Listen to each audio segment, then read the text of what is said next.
Hello.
So you know how you're prepared and everything? Get ready for this section. Oh, because Carl, it wasn't because he was had left. No, I'm saying there wasn't. What the?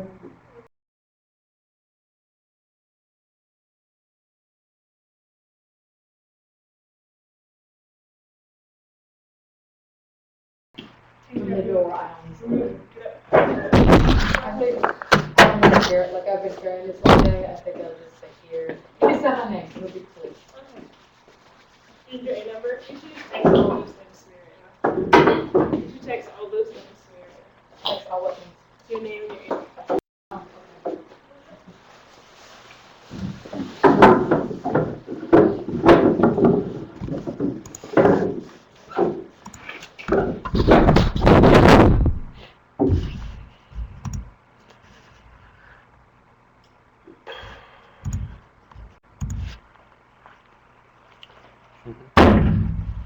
Are those your classmates here?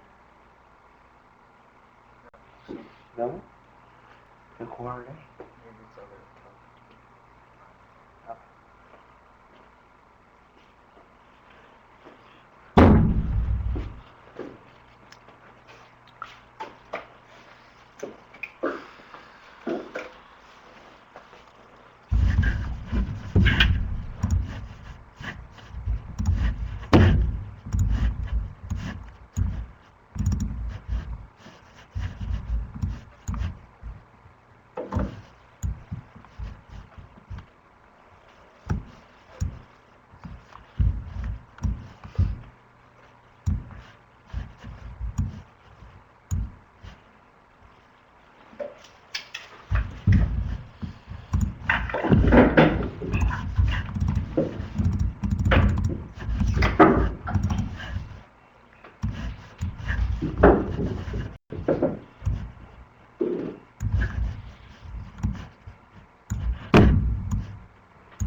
Why did you say that?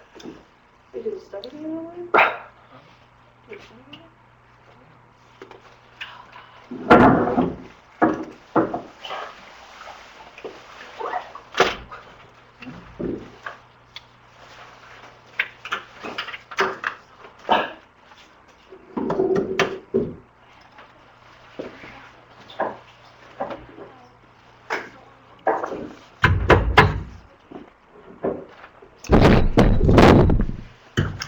Alright, I think we can start now. First of all, my name is Su Li. I'm a graduate student in Applied Math Department, and I'm currently working at the Academic Resource Center, or the ARC. Right? If you guys know, what it is. Well, anyway, Professor Winning told me that I'm gonna have to run a review session for you guys for the upcoming exam, and I just know that the exam is tomorrow, so I hope this is not too late for you guys. He told me that he would expect that this review session is about the old exam that he posted online, and he told me originally that he won't post the solution until tonight. Well, I believe that's not true for now, right? You guys already have solution. Well, if you went through every single detail about this exam and you don't think this exam review is necessary for you, and maybe you have some better way to use your time, you may want to leave the room right now. I'm totally fine with it. But if you still want go through all the detail about this old exam, I'm gonna walk you through every single detail and some personal advice about something you need to probably remember, something something that's not a theorem but will work very well in the exam. Well, when you actually do the exam, I mean, that's something I would put in this exam review. It's about 2 hours, and I think I can start right now. It's from 6 to 8. And for all the people who couldn't make it, while still have access online, would you please type something so make sure that you can hear me right now? Hello? I'm talking to you guys online. Well, anyway, yeah, thank you so much. Well, if you have any questions or anything that you don't really understand, you can post your question online, and I can see you right here. I mean, all you guys can see the screen right now, right? Okay, thank you. I'll start right now. I'm not sure if you guys have the old exam right now.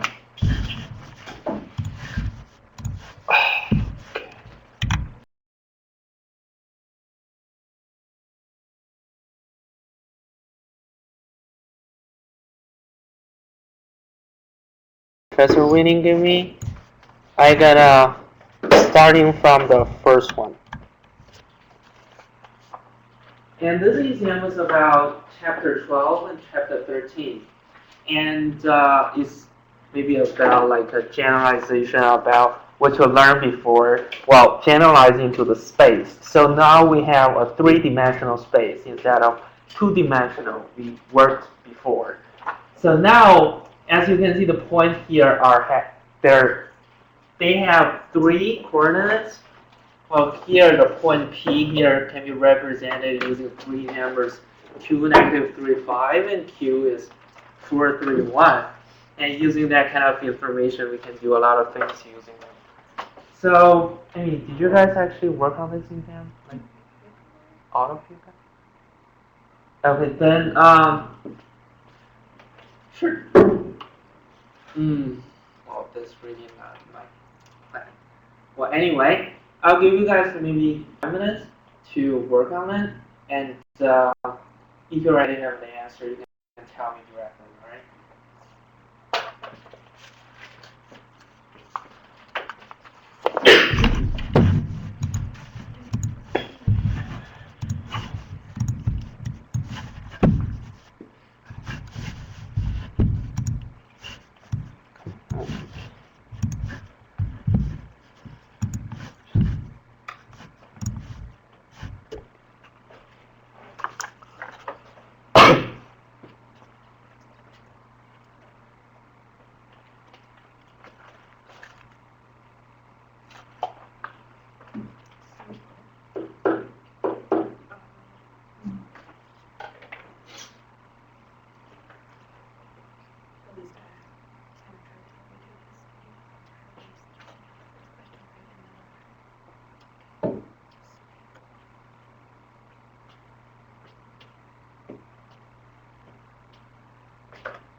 Okay, let's start from the first part of it.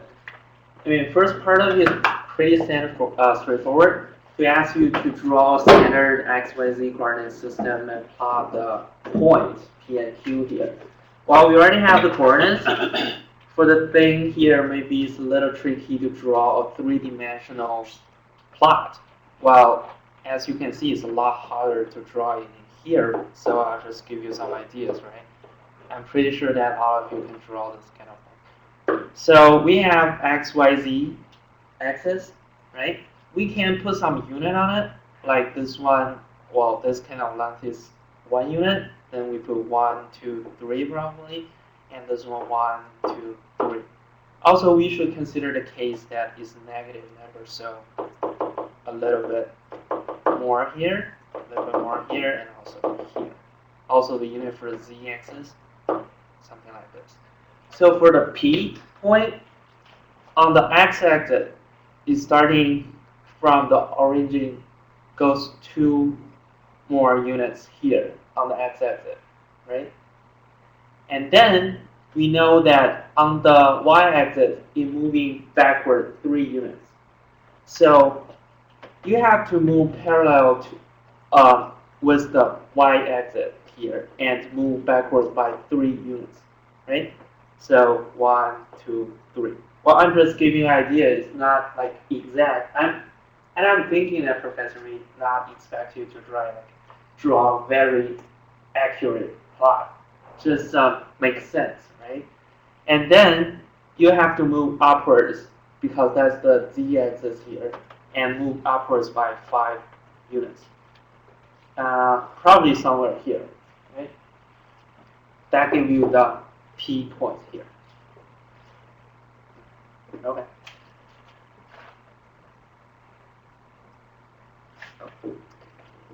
And Q, well, goes the same way.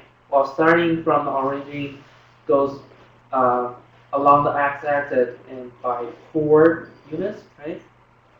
And then move along the y-axis direction by 3 units, something like this, and then move upwards by 1.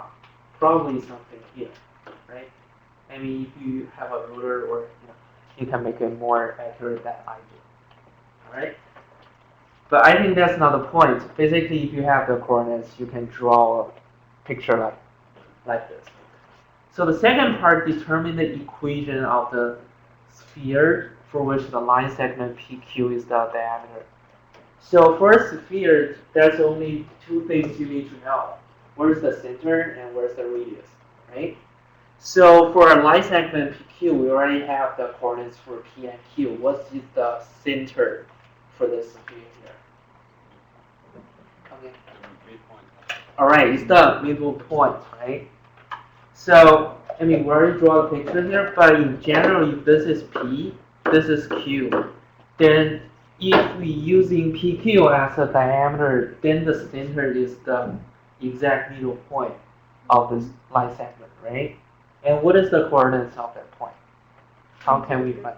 Come in. Oh, 303. 303. Yep. How did you find that? Oh, I found the midpoint. Midpoint, right? Just basically, it's component-wise and add them up and divide it by 2, right? That's really straightforward. So we get, like, for x coordinates, 2 plus 4 over 2, which gives us 3, right? And the negative 3 plus 3 over 2 will give it 0. Well, you get the idea. All right, then what about the radius?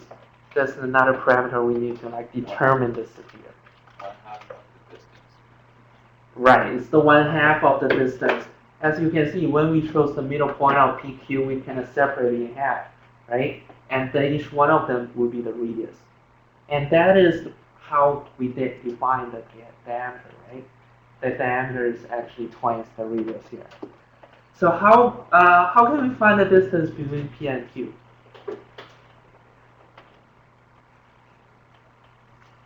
I think that's the formula that you need to remember. That won't be on the formula sheet, right? So I mean, in this case, I'm not that interested in a particular answer, but just tell me how can I find that number. The distance one. The distance, right? So for PQ, the distance would be the square root, right? Starting with the square root. Okay. Square root of 4 minus 2, that would be the exponent square, right? And plus 3 minus negative 3 squared plus 1 minus 5 squared, right? I believe that will give you the square root of 56, right? Okay, and the radius, of course, is the half of it, which is the square root of 14. Okay, then we already have the center and we already have the radius. What about the formula for the superior?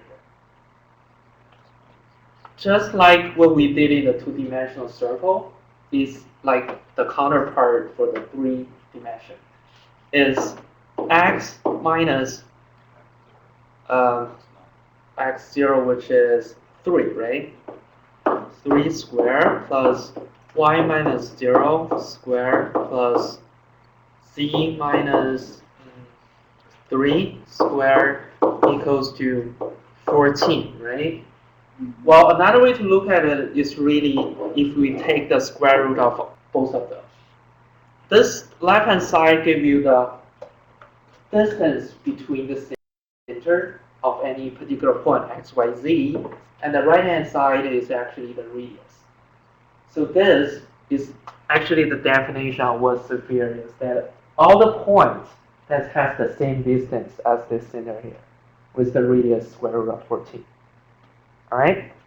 So that would be the formula for any, like, if I'm pretty sure that maybe in the actual exam they're gonna change the numbers a little bit, but however, if you have the center and have the radius, you know how to do it, right? Of course, you have to like get rid of both of the square root here because that's not necessary. All right. And what about part 3 here? Let me remove all this.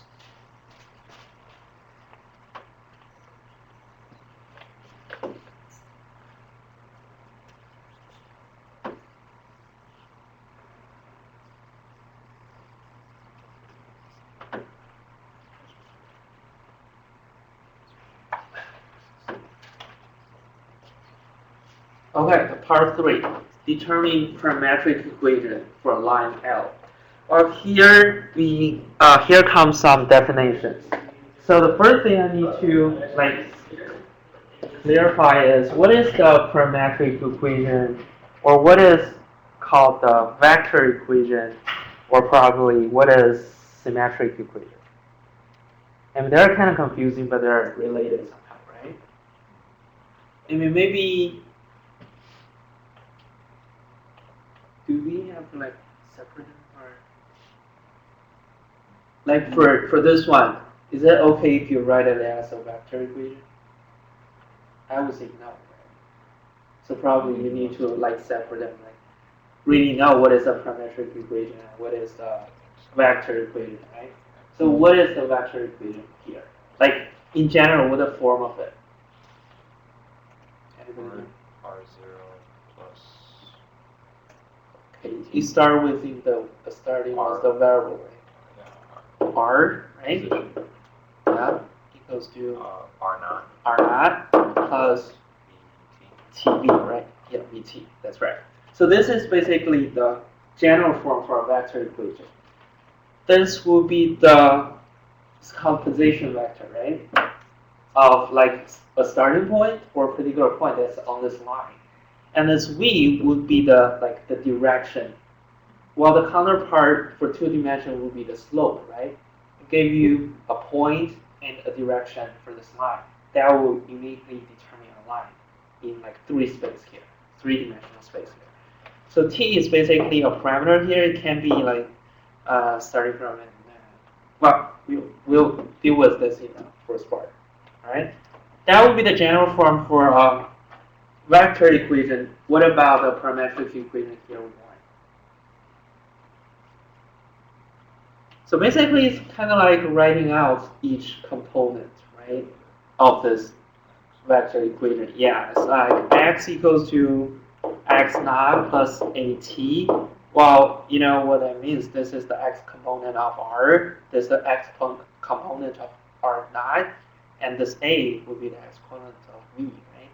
And then similarly, we have y equals to y naught plus b t, and z equals to z naught plus ct, right? Okay. Well, now, how about we starting from the vector equation and we can know the parametric equation afterwards. So what about, well, here RT is in general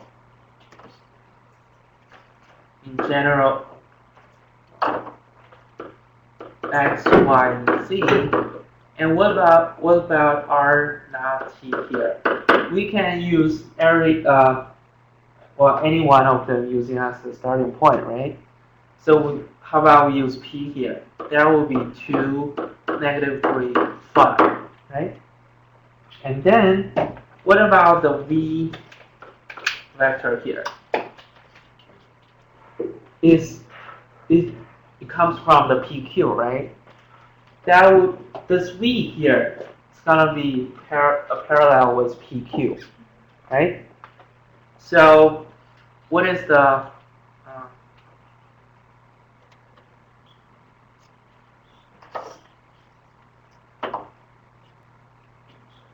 PQ?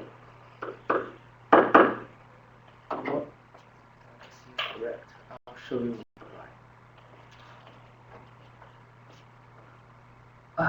4 minus 2 give us 2, 6, and -4, right? And as we can see, we can simply extract 2 out of each component. That will make things easier, right? So it gives us 2 times 1, 3, -2, right? So actually we can use V equals to 1, 3, -2 to make things easier.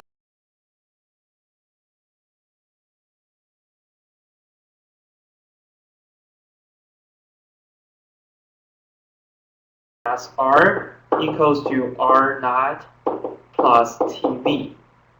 And that will be the vector equation. And for component wise, we have that for a single, the first one, X, that will be, okay, X naught, that will be the 2 here, right? 2 plus 1t. Which is, this one here is the component of V here, right?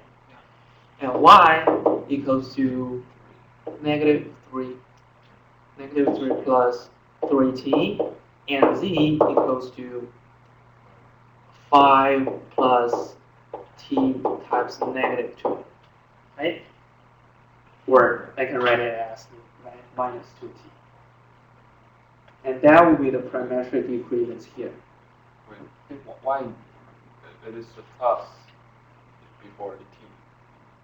Why not t 2 minus t? Minus 3 minus Which one? I mean the x, y, and z. The parametric equation. So why not x equal to 2 minus t? 2 minus t?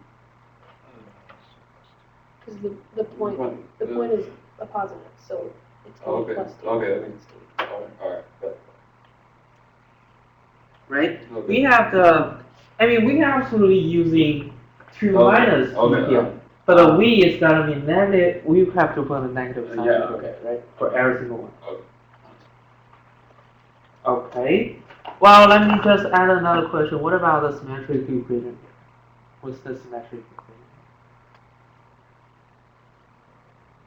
X plus 2 X plus 2? over 1 equals y plus 3. Well, actually, can you start with x plus 2 then? X minus 2 X minus 2 over 1 over 1 equals y plus 3 over 3 okay.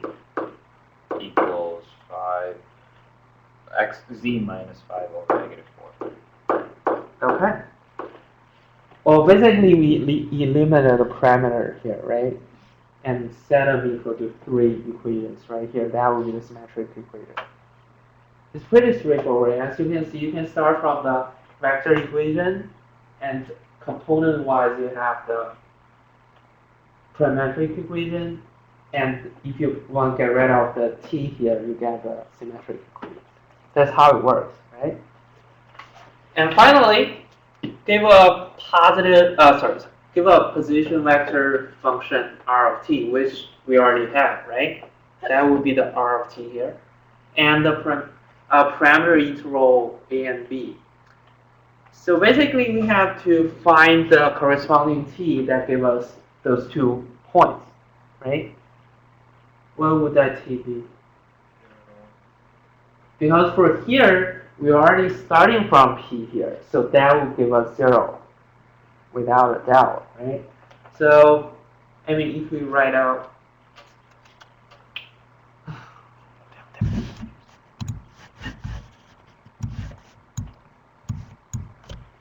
let's write it. So r of t already gave us 2 plus t, negative 3 plus 3t, 5 minus 2t here. So in order to give us 4, 3, 1, we just simply, like, for each one of them, like the first one, if we take t equals to 2, that will give us 4, right? Then if t equals to 2, that will give us 4, 3, 1, which is exactly what we want. And the starting point will obviously t equal to 0, so that will be the in-between. That will be the interval, 0 to here, right? Any questions so far? Okay. Is there any questions online? Okay, let's move on to the second problem.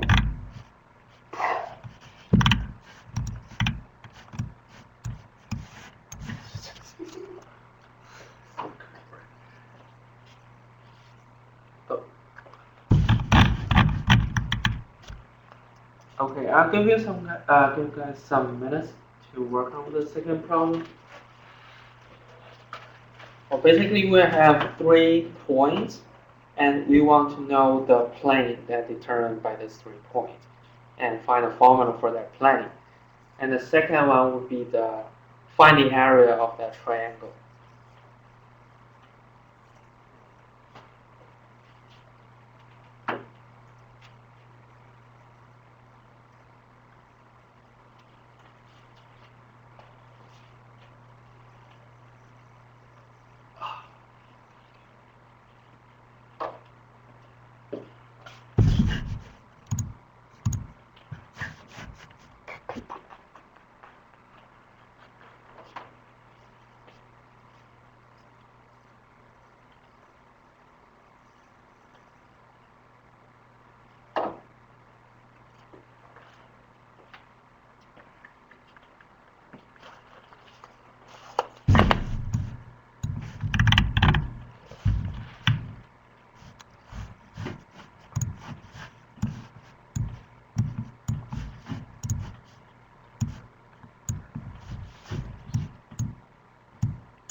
Okay. Let me ask you one thing here. What is the first thing you need to do to kind of deal with a problem like this? Find two vectors.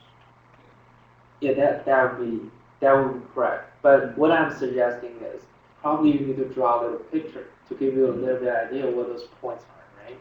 Where those points are. Because as you can see here, if you draw a little picture, I mean, it doesn't have to be precise, but give you an idea.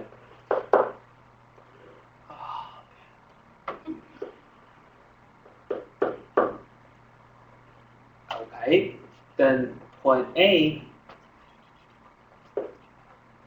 is 1 and 2 probably, and 3. Well, like I said, it doesn't have to be precise as long as you're consistent with your plotting system. And B will, starting by 2, -1, 3. That will be point B here. And the C starting here by 2 and 5 is probably here, right? So as you can see, somehow that A is kind of in between B and C. I mean, of course, you can use the other vector, but this would be the ideal two vectors that we want to find that plane, right? I mean, of course, you can use AB and I mean CA probably, but you can see the vector is gonna have the direction like this. I mean, you're gonna make some difficulty when you're trying to find a cross product, right? So probably you need to draw a picture first, and then figure out those like positions of those points, right? Okay. Then the first one, we have to find out the formula for this plane. We know that 2 points will uniquely determine a line, or 3 points uniquely determine a plane. But however, well, that's not true, right? If they're like all on the same line, then it's not. Well, those 3 points are not in the same line, so that will give us a unique plane. However, how can we find a formula for that plane? What is the approach here?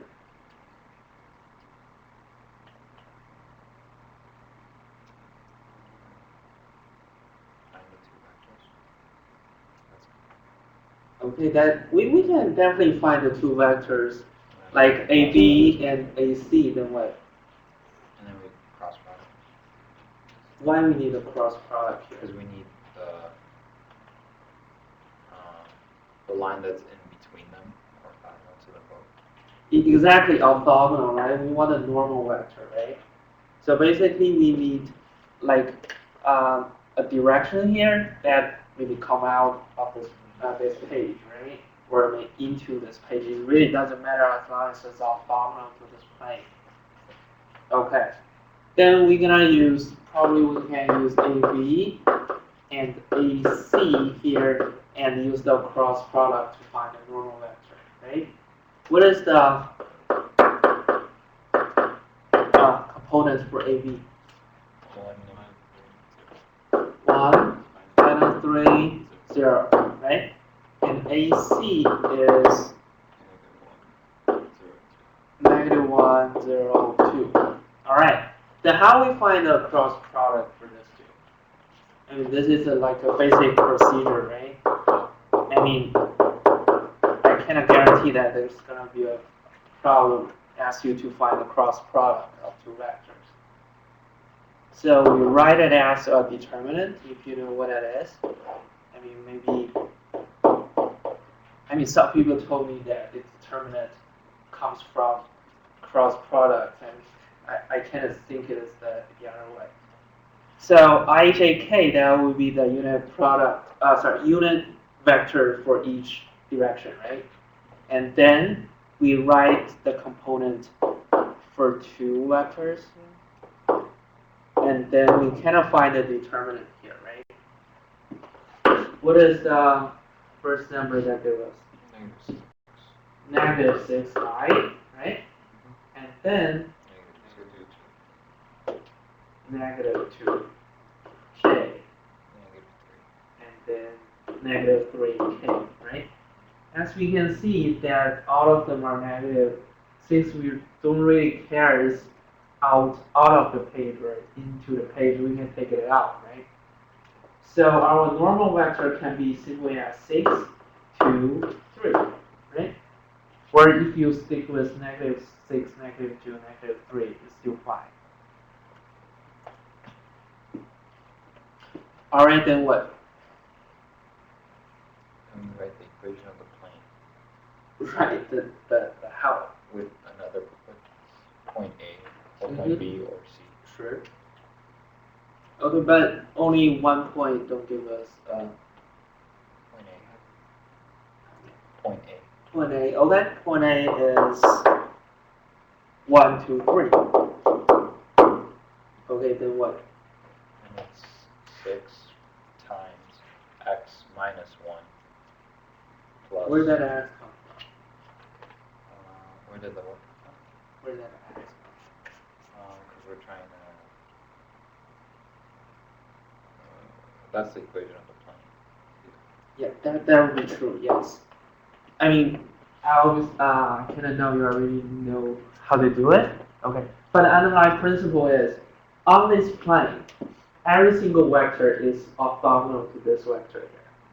So if you take a single point, x, y, z, maybe this point is P here, right? Then AP is orthogonal to the normal vector there. And the AP happens to be x minus 1, y minus 2, z minus 3, right? Yep. And then AP is orthogonal to this normal vector here. That will give us the dot product equal to 0, right? I mean, there are a lot of products here. So the dot product will give us 6 times x minus 1 plus 2 times y minus 2 plus 3 z minus 3 equal to 0. Well, that really doesn't, well, that is the formula for this plane. And if we translate it to the ax plus by plus cz form, we have 6x plus 2y plus 3z equals to 19. Yep, 19. Alright, is that what you got? It's kind of milky here, you already have the answer. Well, anyway, let's move on to the second part. Find the area of triangle ABC. I'm gonna find it. I'm gonna find the area of this triangle here. So is there anything related to the area that we know of? Yep. We use the fact that the cross product of AB and AC is the area of the parallelogram of that determined by these two vectors, right? So if we use this picture here, that will be the area for this parallelogram here, right? And as you can see, that the triangle ABC has the area which is simply half of it. That's how we use cross product to find the area. Well, since we are on this page, let me ask you another thing. How can we find a volume that's determined by 3 vectors? You remember that formula? Yep. I mean, we gotta encounter a problem later. A dot B cross C. Yep. A dot B cross C will give the volume of the, what do you call the parallelepiped? Okay. Well, determined by ABC vectors. Alright? Well, this is something maybe you need to remember. I mean, I wouldn't expect that on the formula sheet. Okay? Let's move back. So, half of this the length of this cross product will give us the area. And we already get the cross product right there. is this one, right? So is half.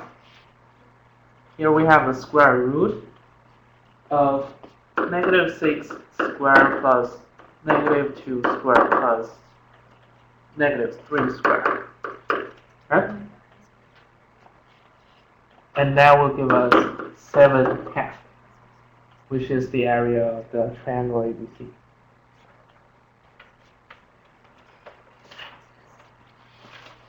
Any questions for this one? What about people join us online? Any questions? Okay. Let's move on to the third one.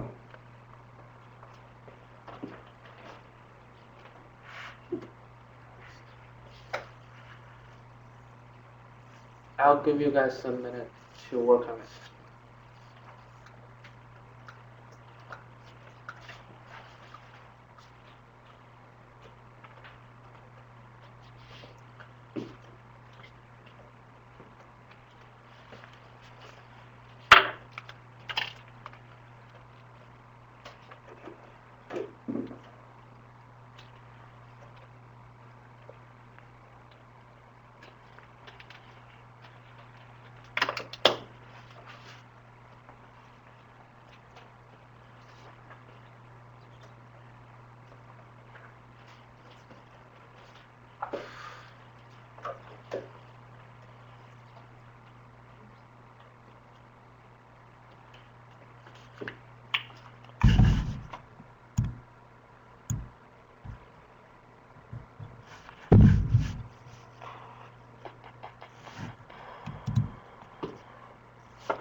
Alright.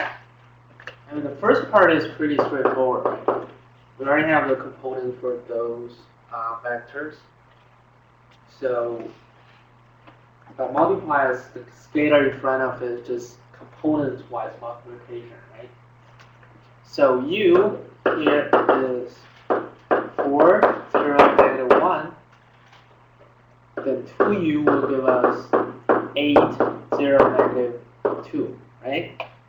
And for here V is negative 2, 1, 3, which means 3V is simply 3 multiplied by each of them, which give us negative 6, 3, 9, right? And then we simply add them up, and that will give us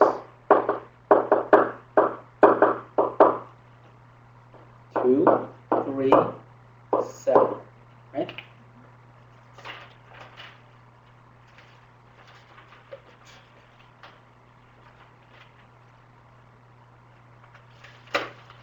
Yep.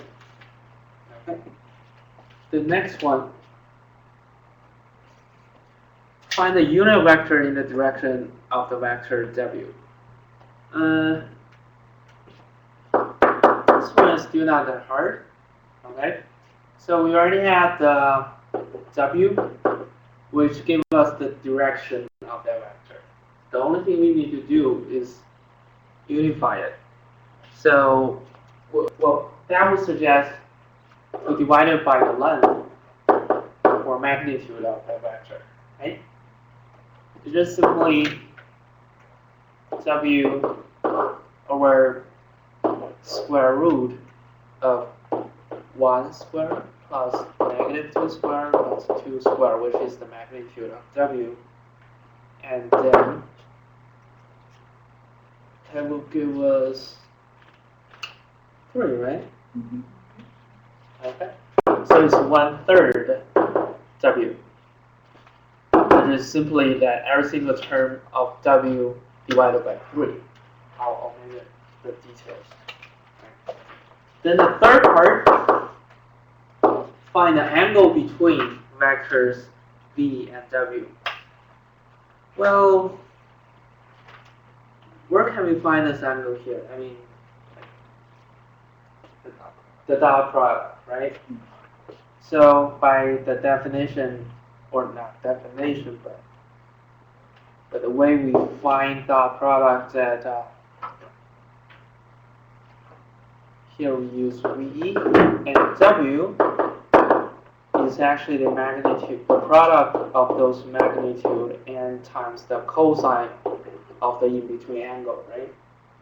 That's how we find the cosine of theta.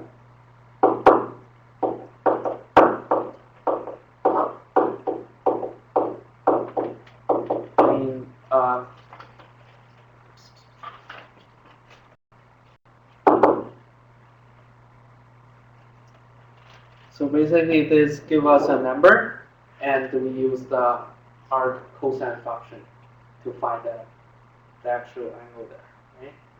I mean, for this one, we can can you use a calculator during the exam? I think he's gonna give us. Give us a calculator? Yeah. Oh, okay, so basically you can plug it into the calculator and give you an angle. I mean, well, this give us like a 79.7 degree. That's what I don't know. Right as me, I don't know how to get that exact angle without a calculator. And then we move on to the final part of it. I just mentioned what that means, right? What does that mean? That is the volume determined by these 3 vectors, right? Okay, let's find it. You know what? Let's do this one because there are a lot of computation involved. All right. Then first thing we would do is find the cross product of V and W. Again, we use I, J, K, and V is negative 2, 1, 3, and finally 1, negative 2, 2. And find the determinant of this matrix. And the first one is 8, right? 8I minus plus 7 actually, right? Plus 7J and plus 3K, right? And then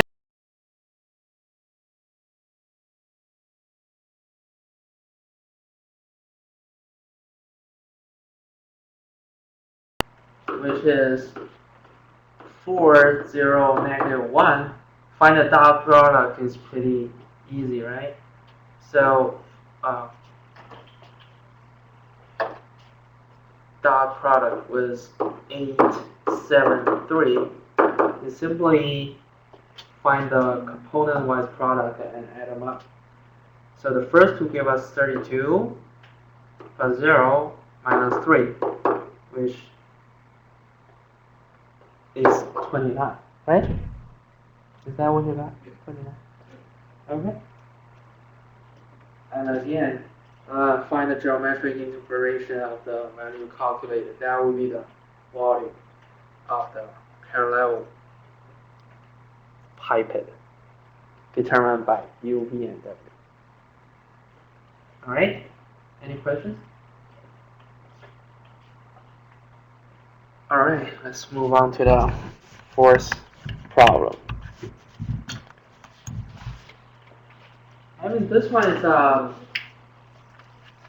my opinion, is quite difficult to remember. Not to say we have to draw two graphs of it. I believe there's a plot or a table in the book, right? Mm-hmm. That help you with. Do you have access to it during the exam? No, No. we have to memorize. Okay, then. Do you guys remember the conic sections before that you learned before? The parabola, the hyperbola, hyperbola. So basically, for this kind of problem, we can identify them by set like each component into a proper constant and find out what kind of conic sections are they. And then we like, I'll do the first one, okay? The first one, you can rewrite it as x squared over 3 squared plus y squared over 4 squared equals to z squared over 5 squared, right? Mm-hmm. As you can see, first of all, if we set z into a constant, which means x, y, z, maybe somewhere here or here, right? That will give us ellipse, right? So maybe something like this over here. Then what about either x or y are constant here?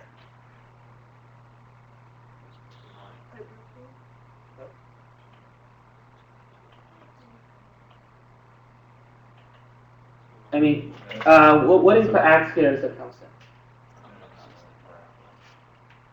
It's a parabola. Why is a parabola?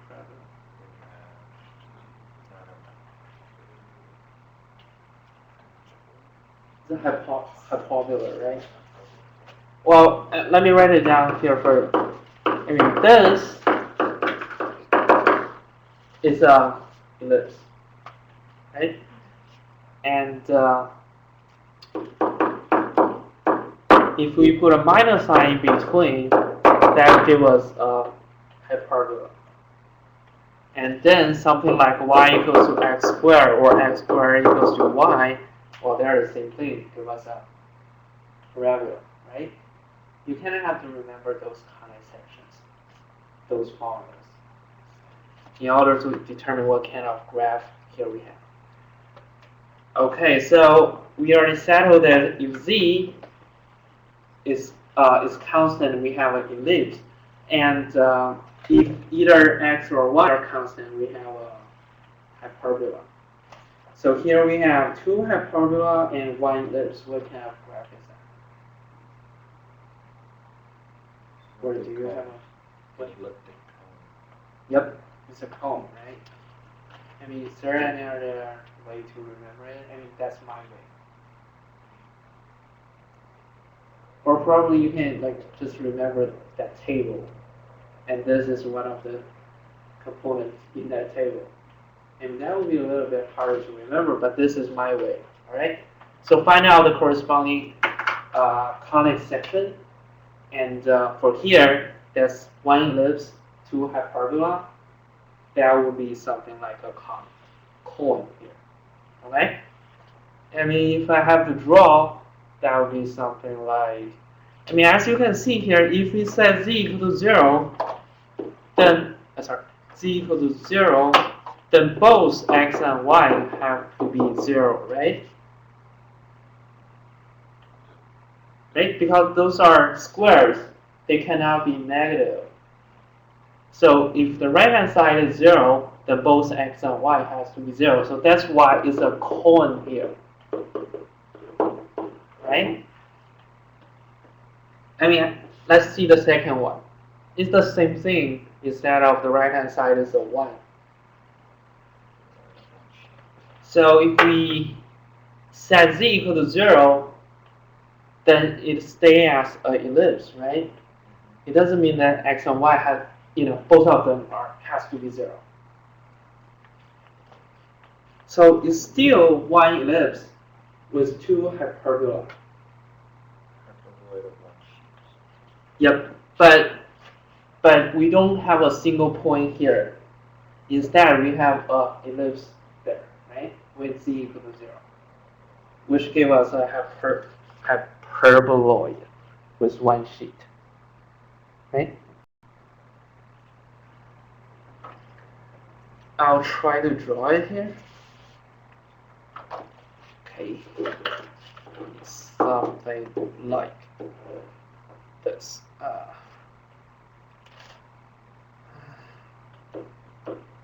It's getting bigger and bigger, right? When z getting larger, and something like this. Right? Pretty convincing. I mean, I believe you can do a better job with the exam because you're using actual pen, and I'm using this thing. Well, anyway, let's move on to the third part. What is the most obvious thing for the third part? So Come again. Cylinder. Cylinder. Right. How did you get that? Because There's no y, right? There's no y, so there's no. I mean, for every single projection on y, it'll give us an ellipse. That is a cylinder. Alright? What about the last one? I mean, again, if we set z equal to 0, both x and y has to be 0, right? And the left-hand side is always a non-negative number, which means z cannot be negative.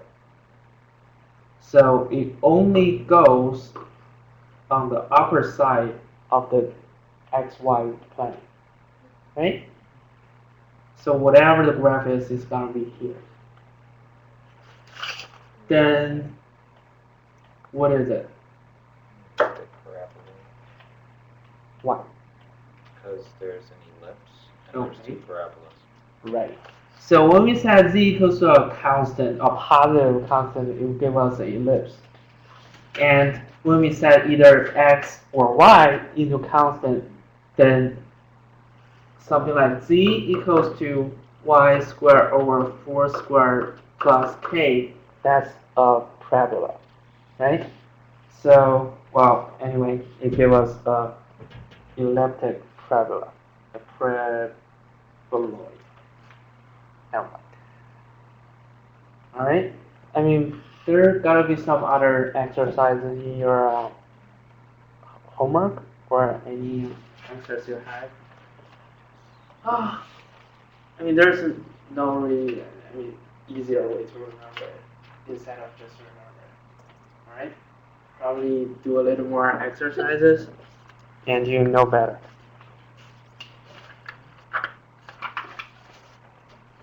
Okay, let's move on to the fifth one.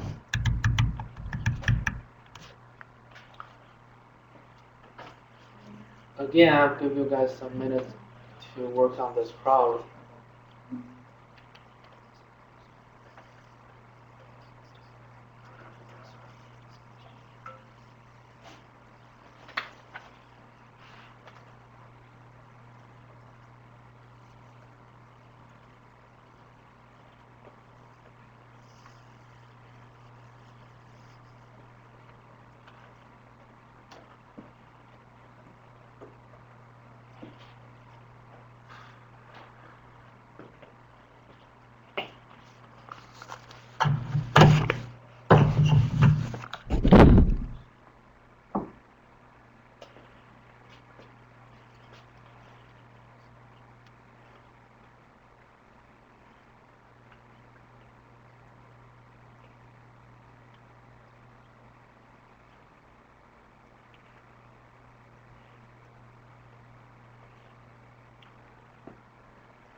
So it's more like a physics problem for this one, right? So we have a curve, probably like this, right? And for here we have two peoples A and B. Let's just assume they're moving up this direction, alright? And as you can see, what I put in here is actually the tangent line of this curve, right? Which means that will give us the direction for t, which is what is t here?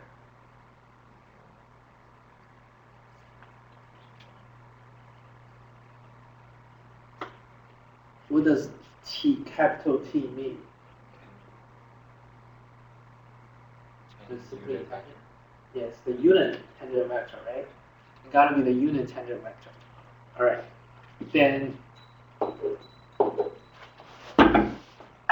Then obviously we have an n here. What that would be? That's a unit normal vector, right? Those two are orthogonal, right? And of course we have a b vector here, which is the cross product, which is not necessary for this problem.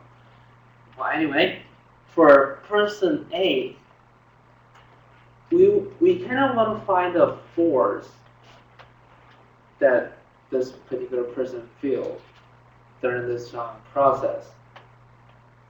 That's something we know from the physics, right? And the force equals to ma, which means, well, we cannot ignore how these two persons weigh, right? Yeah, we ignore that part. We only consider acceleration here. And the acceleration in total can be decomposed into two directions, the tangent direction and the normal direction, right? And in general, that would be AT times the unit vector and AN times the unit normal vector, right? In specific, what are they? And what are the formulas for those two parts? AFT is R prime dot product R double prime over the magnitude of R prime. Okay. But I think it's simply the derivative of the velocity, Or right? that. Oh, I mean, of course, that is the more detailed formula, but this is how we get from that, right? And what about the normal part?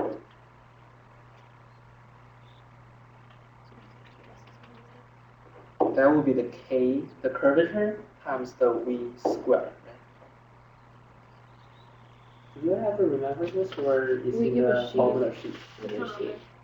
Okay. Then you don't have to remember that. That is how you use this one, right? And then we know that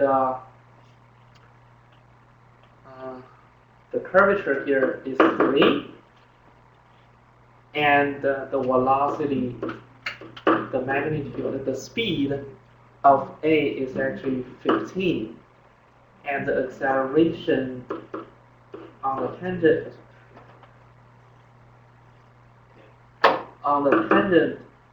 direction would be 3, right? That's for A. Okay. The same thing for person B.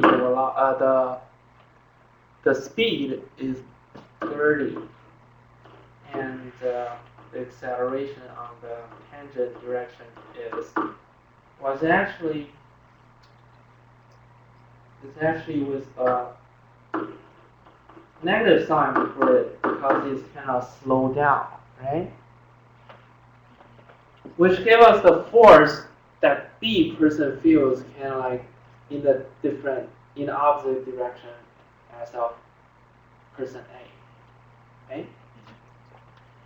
So,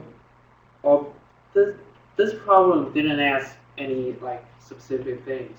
So probably you can write it as in the tangent direction, A feels 3.5 times of the force of B, right? Because that's the acceleration on the tangent direction, right?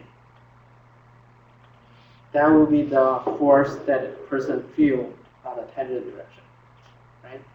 And on the normal direction, the force that B person feel will be the 4 times of A, because the speed of B is twice the speed of A.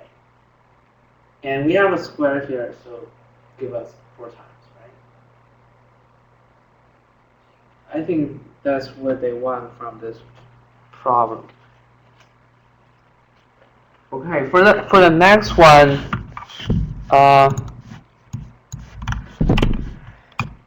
I mean, That's all the problem asked for? I think so.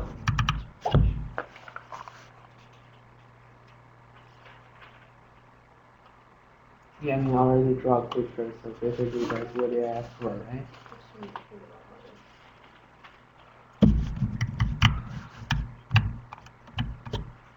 Okay, for the 6th one,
Okay. For this one, anybody want to write to approve here? Anybody want to try it out? Here. No. I can do Was that cheap? it. Without my Yeah, that you should.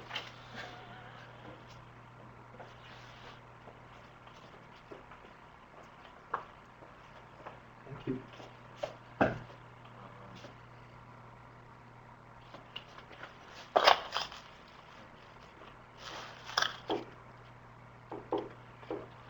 RX is X. X. 0.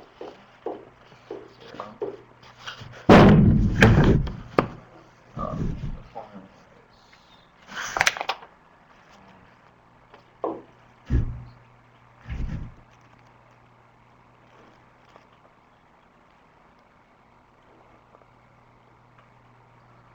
was the formula?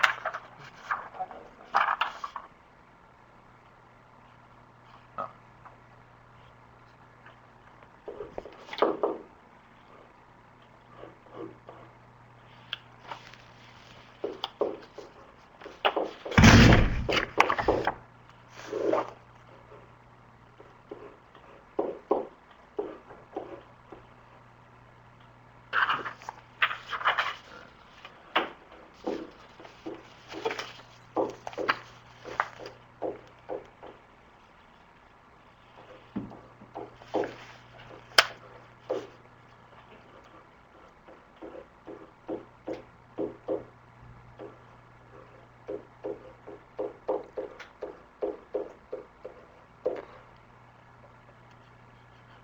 And then you do the cross product.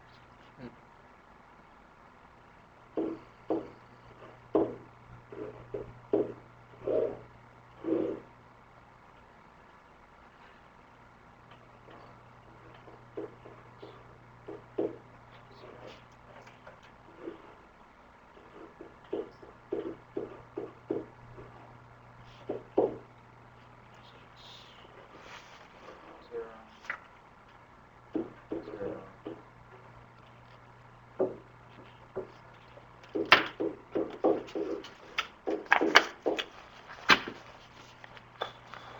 The magnitude.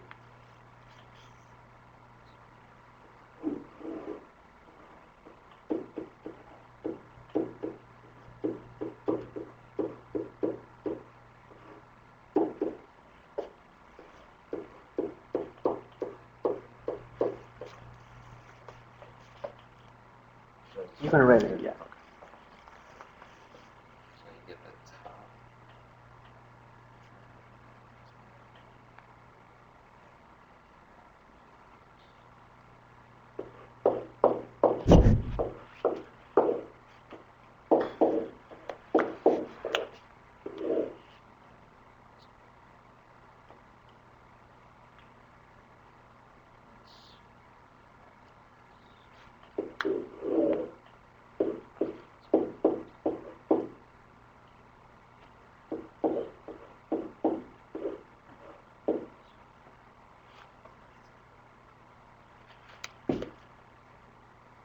Oh, that's all cute.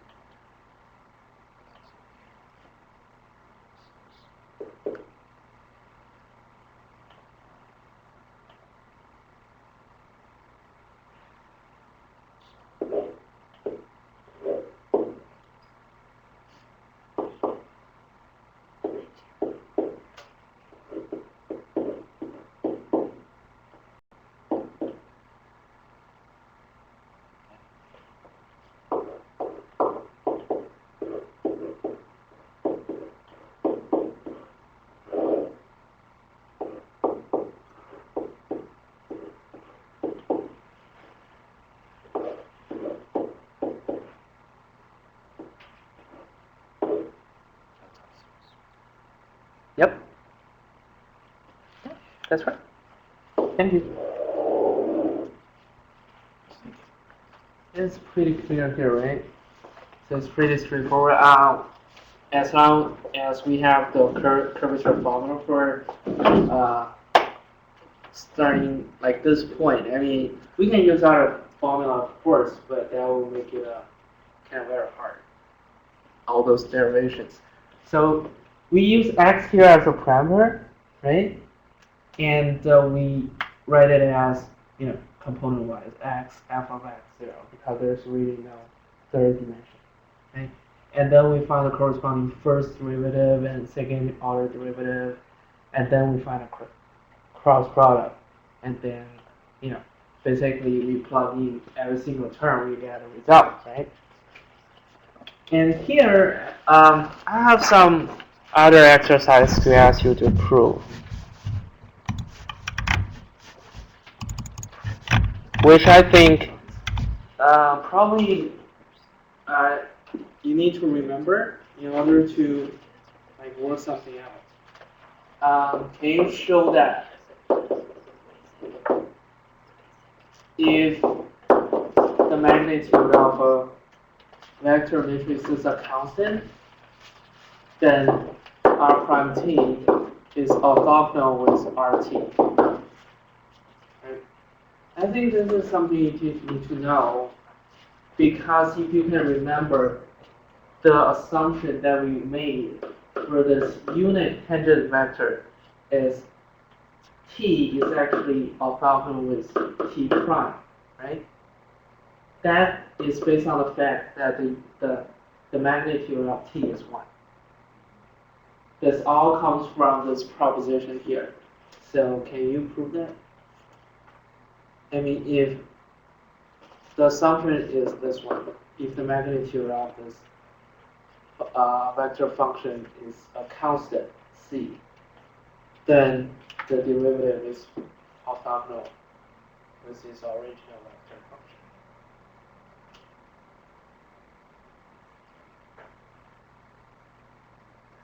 Anyone know how to prove that? I mean, as we can see, there are probably some proof problems in the exam, right? I'll give you a minute to work that.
Any ideas?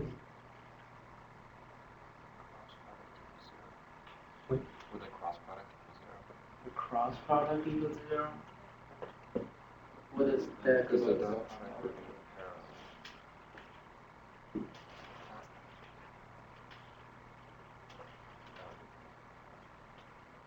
I mean, the cross product. Yeah. It's a vector. Yes, it's a vector, right? And the magnitude is A, B, sine of theta. If this equals 0, which means those two vectors are parallel. No, also with the dot product. So we can, yes. So we cannot have to prove that the dot product of these two vectors equals 0. But how can we do that? I mean, the only assumption here is the magnitude is a constant. So it kind of doesn't change if we change t, because t is a parameter here, we can plug in any number, right? It's a constant no matter what. So how come they are, how come those two? Any idea? I don't know.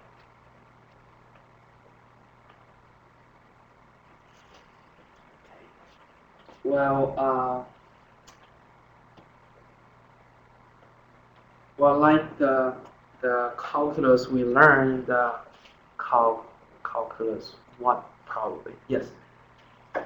You remember there's something called a product rule, right? And in Calc 3 here we know that because there are multiple products, so there are multiple product rules, right? But they are basically the same thing. So RT times RT, if we take the derivative of it, what does it give us? If we apply the product rule for the dot product. Yeah, so it's essentially the same thing as what we learned before, right? So it's RT times R prime T plus R prime T times RT. Well, all those are dot product, okay? So we know that dot product are the same if you change the positions of those two. So it's 2 times RT times R prime T, okay? And what about the left-hand side? What is RT times dot product RT? Yeah, it's the magnitude square, right? So the magnitude of RT is square root of RT dot product RT, okay?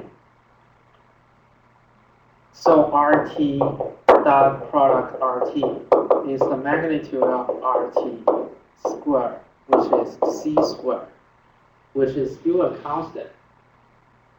So we take the derivative of a constant, it gives us 0, right? Which means the right-hand side is 0 as well. That gives us the dot product of RT and RT prime is 0, which means they are orthogonal. Alright, so basically this is probably a little trick that probably you need to remember if you need to show that for a constant magnitude vector function, the derivative is actually orthogonal with the original vector. Okay? Alright, so much for this one. Let's move on to the last problem.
the formula for the first one, I'll write it out here.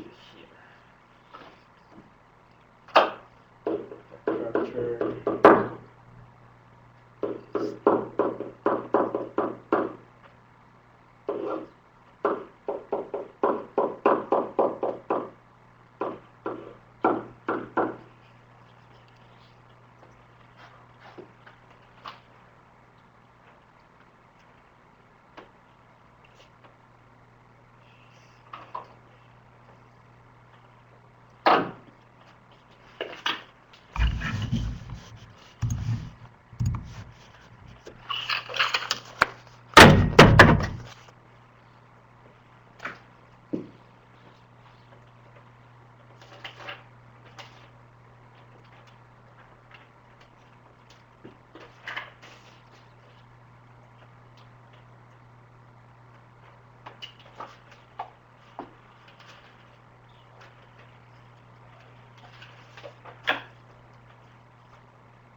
okay, I think the first part is just apply that formula right there, right?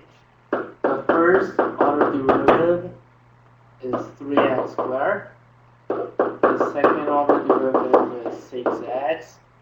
So we just plug it in, we get the curvature is 6x.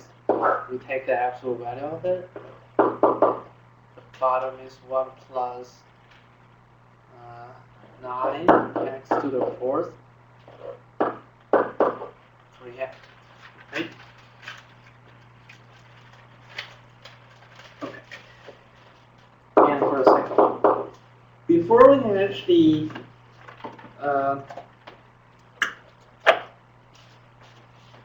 find out the solution for the part B, for the second part, we actually have to prove a fact that I think is pretty useful. Then we have to prove that the curvature K for a circle of radius A is 1/8. How do we prove that?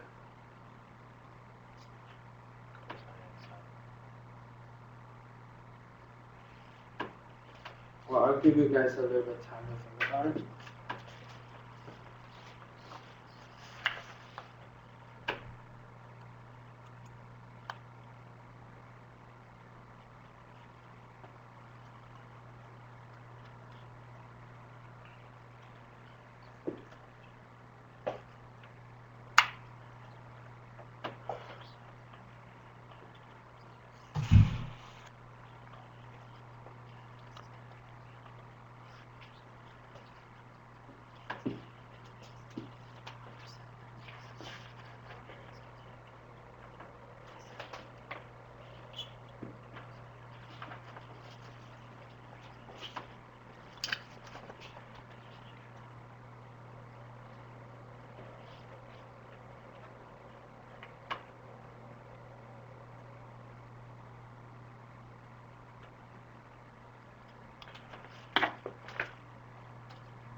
Any ideas how we do this one?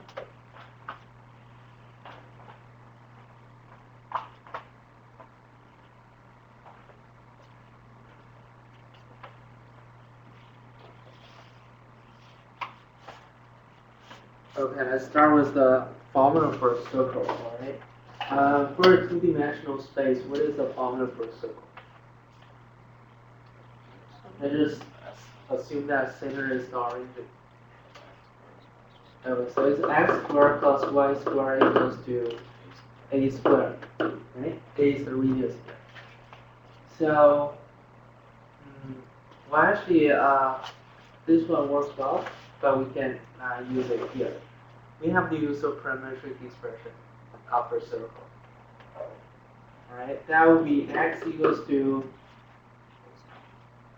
a cosine theta, right? Or cosine t, it really doesn't matter. So y equals to a sine theta. So parametric equation r of t for a circle, or r of theta, is a cosine t I plus a sine t j, right? And then we use this formula to plug it back into the formula for the curvature. Okay? So since we already have that,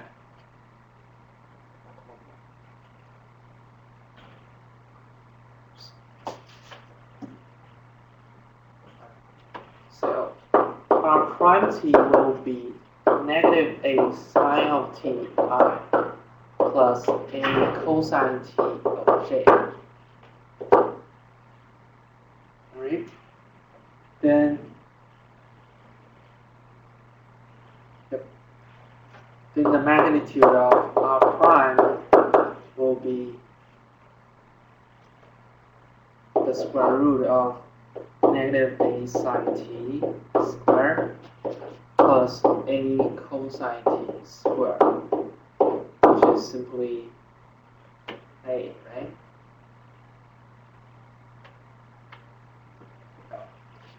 Then the big T, the capital T here, is the unit vector, right? So it's r prime t over the magnitude of r prime t, which is, well, the magnitude is a, so we get rid of the a in front of it, which gives us negative sine of ti plus cosine t of j.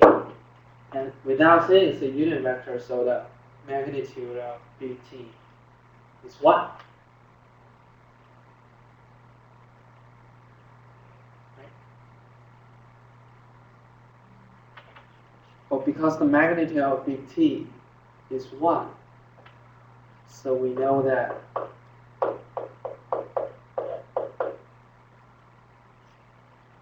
it's 1.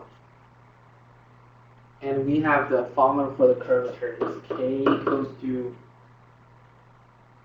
the magnitude of big T prime over the magnitude of RT prime, which is 1 over a. Any questions?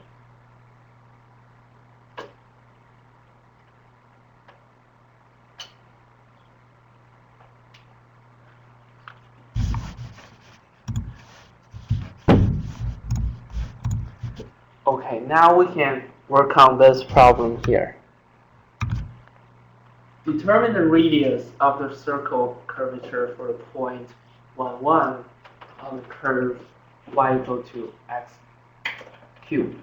Since we already have the formula for the curvature, which I just accidentally erased. Right, the curvature is 6x absolute value plus 1 plus. Okay, we can just simply plug in x equals 1 and find out the curvature k of 1, right? That will be 6 over 10 to the 3 half. Right? That will be the curvature. And we already know that the radius of this curvature circle is 1 over this curvature. So the radius here is just simply 10 to the 3 half over 6. Right? I mean the 1, 1 is right here. So if we draw appropriate graph for the circle, it's gonna be something like this probably, right? Something like this. You can do better than. And the other part are pretty straightforward, I think. Where on curve y equal to s cubed is the curvature minimum? That's pretty obvious. I mean, this cannot be negative. This cannot be negative. The upper part is still a non-negative number, so if we get x equal to 0, the curvature is 0, right? That would be the minimum point. Okay, so when x equals 0, k of 0 is 0 would be the minimum.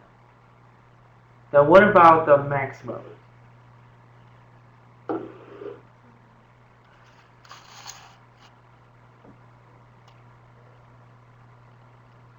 And here you don't really need to go into the detail of the computation, which means you basically tell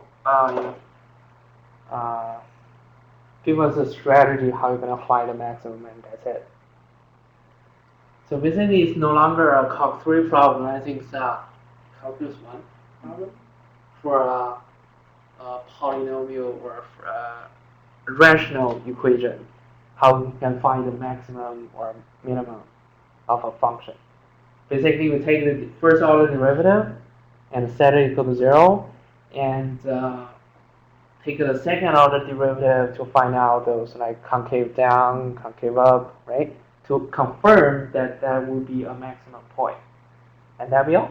I mean, we don't even need a detailed computation. I mean, if you want, because the upper side is the absolute value, you have to like separate it into two cases.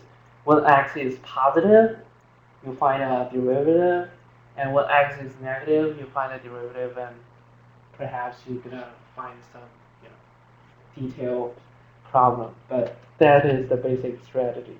How we're gonna find this problem, solution here, right? And finally, and suppose that the curve is like moving this way, moving up.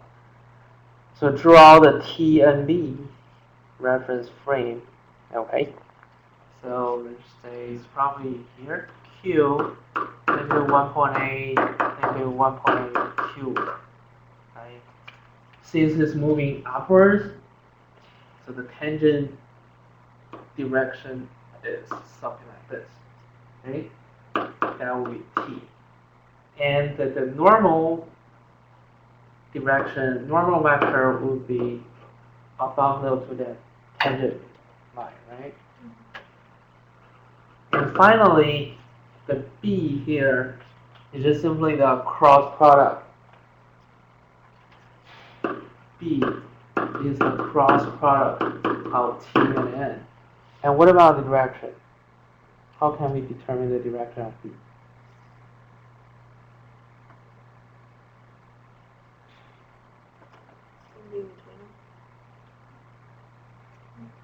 It's a cross product.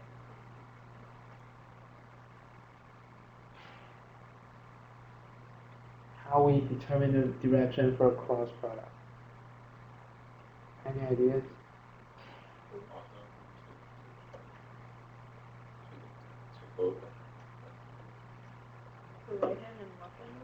Yeah, the right hand rule, right?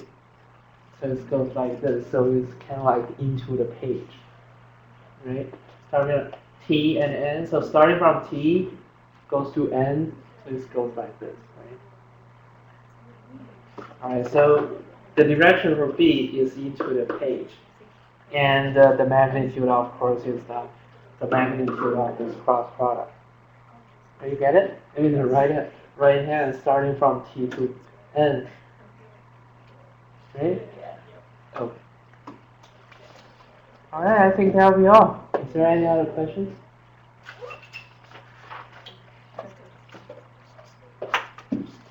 Well, thank you. I hope you have a better preparation for the exam tomorrow and good luck. Alright? Thank you. Thank you.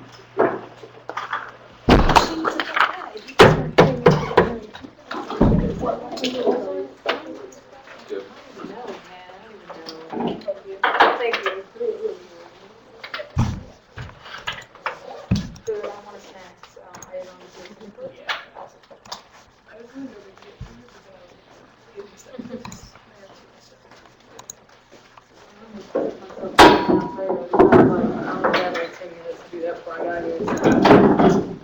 Just reheated the Chinese. I know, this one's so good. Sorry. It's okay, man. It's okay. I understand. I was so paranoid about sharing too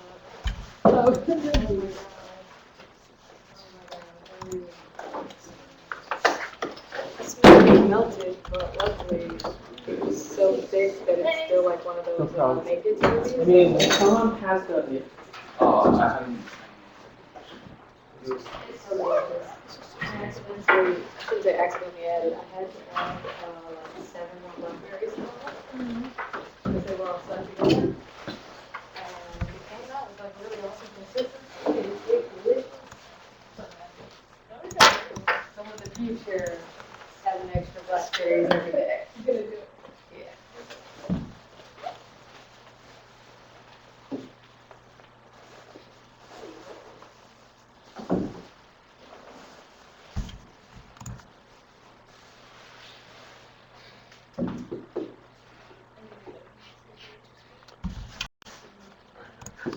thank you. You're so tall. Everything's shrinking when it's.